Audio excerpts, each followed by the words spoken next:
जान जाए पर फॅशन ना जाए. नमस्ते परभणीकर, मी फॅशन डिझायनर, मेकअप आर्टिस्ट आणि मॉडेल स्नेहल पाटील. ऍक्च्युली आज मी गेले होते मार्केटमध्ये, मला थोडंसं काम होतं आणि तिथे गेल्याच्या नंतर आज खूप दिवसानंतर मी माझी फेवरेट पाणीपुरी खाल्ली.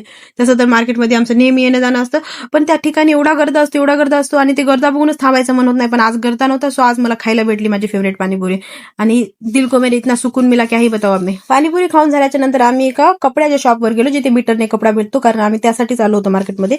एक कस्टमरसाठी ब्लाऊजचा कपडा घ्यायचा होता. तिथे गेल्यानंतर भरपूर सारे कपडे बघितले, क्लायंटला फोटोज वगैरे टाकले आणि तेवढ्या कपड्यापैकी क्लायंटला फक्त एकच कपडा आवडला आणि मग काय तो एकच घेतला. तिकडून आल्याच्या नंतर सायंकाळी आम्ही गेलो होतो बर्थडे सेलिब्रेशनसाठी. माझ्या एका फ्रेंडचा बर्थडे होता, त्याचा केक वगैरे घेतला आणि तिथे गेलं की लगेचच आमची मस्ती सुरू झाली. आणि यार आज सिरियसली एवढं छान वाटत होतं, कारण आज नीलमताई आणि संध्या दोघे आमच्या सोबत होत्या. सिटीचं संध्याचं मात्र काहीतरी वेगळं सुरू होतं, काय खुसूर फुसूर चालू होती की त्यांची एक साईडला बसून, त्याचं त्यांनाच माहित. पण यार सिरियसली ज्या ठिकाणी आम्ही बर्थडे सेलिब्रेशनला गेलो होतो ना, तिथे लाईट्स एवढे कमी होते का नाही, फोटोज आणि व्हिडिओज अजिबात चांगले आले नाही आणि त्यामुळे बर्थडे गर्लचा पण थोडासा मूड ऑफ झाला होता. नीलमताईला पण थोडीशी गडबड होती घरी जाण्याची, सो लवकरात लवकर आम्ही केक वगैरे कट करून घेतला. केक कट होईपर्यंत आमची ऑर्डर आली. बरंच काय मागवलं होतं आम्ही, पिझ्झा, पास्ता, सँडविच मला तेवढं आवडलं नव्हतं, संध्याला मात्र खूप आवडलं.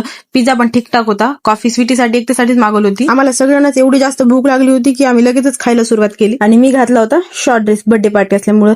एवढ्या थंडीचं मी शॉर्ट ड्रेस घातला होता, जाताना माझी एवढी मज्जा आली का नाही स्कूटीवर. पास्ता आम्ही 2 मागवले होते आणि मी एकटीच एक प्लेट घेऊन बसले होते, कारण तुम्हाला तर माहितच आहे मी किती अल्ट्रा प्रो मॅक्स महाबुकडे. खाणं पिणं झालं की आम्ही लगेचच तिथून निघालो, कारण बर्थडे गर्लला पण थोडी गडबड होती. सो असा होता माझा आजचा दिवस.